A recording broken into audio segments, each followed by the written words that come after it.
There are a number of different ways to edit and reshape a surface within Maya. So let's go ahead and take a look at some of those. First of all, we'll need a surface. So let's go ahead and create a NURBS sphere. And I'm going to shade that by hitting 5. And let's go ahead and just turn off the grid. Probably the easiest way to reshape a surface is just to pull the control vertices, or the CVs, around. So all I'm going to do is right-click over this to pull up my marking menu, hit Control Vertex, and there they are. And all I have to do is just select them, hit W to move, and I can move them. I can grab a bunch of them. I can rotate them, scale them. I can do basically whatever I want. Now, this is just one of several different ways to reshape the surface.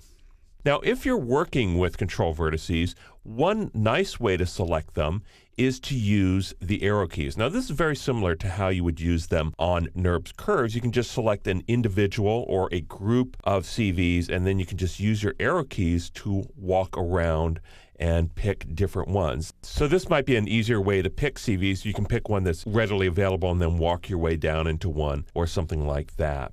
So that's one way of picking multiple CVs. Another way is to edit with hulls instead of CVs. We can get to this just by, again, right-clicking, pulling up our marking menu, and selecting hull.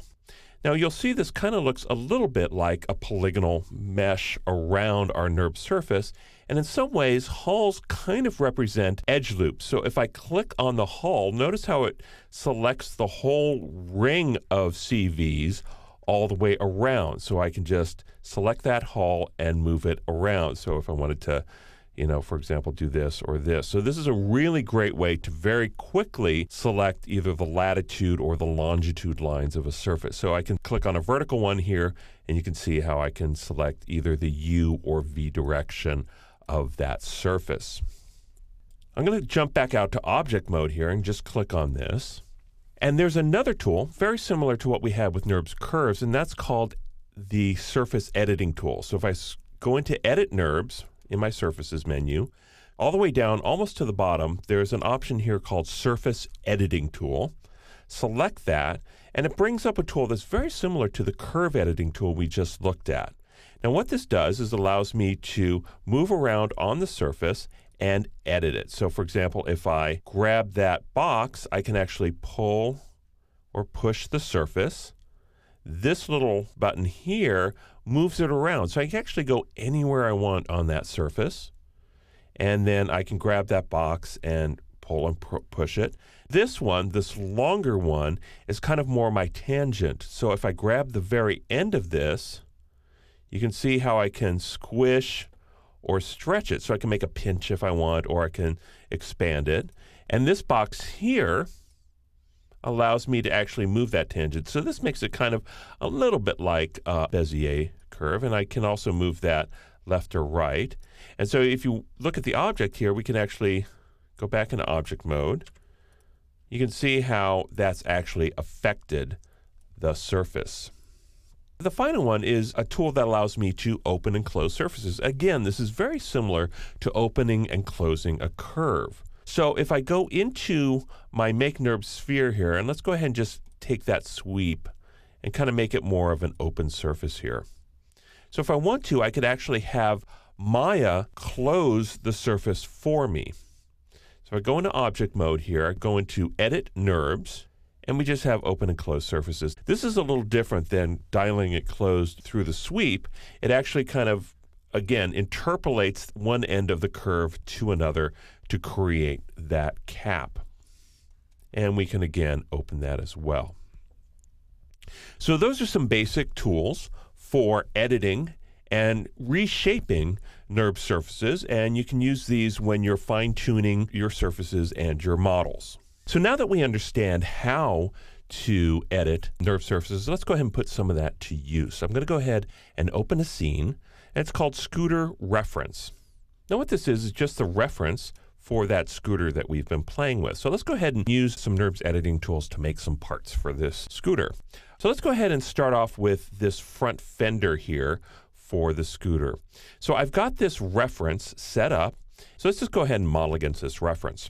I'm going to go into my side viewport, And we're just going to go ahead and create a NURBS sphere. And I'm going to position it somewhere towards the center of that wheel. And I kind of want to drag it so it's about the same size as that fender. Well, of course, we have a sphere here, and the fender is really just a half a sphere if you really think about it. So let's go ahead down to our Make NURBS Sphere input in our channel box.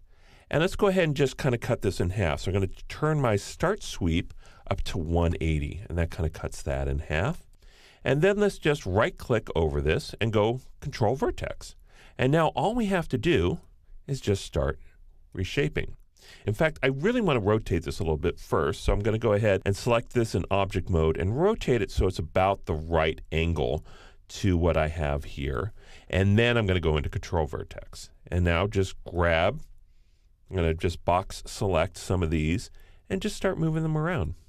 So you can see I can very easily model this against my reference and create the shape I want. Now down here, where it comes to a point, you kind of want to pull that out, and then you want to get those bottom ones and just pull them again so we have a point, and then just modify that. So as you can see, we've got a pretty good shape. But the problem is we've only reshaped it from one side. So I need to actually go into another viewport here, because what I've got is I've got a very wide sphere. So I've got it's shaped very nicely from this direction, but not from this direction. So in this case, we have to jump into our front viewport and just hit R for scale and scale that down so it's just about right. There we go. Pretty simple. So now we've got a basic fender for our scooter. And we're going to go ahead and keep working on this same project and start building as we learn new modeling tools.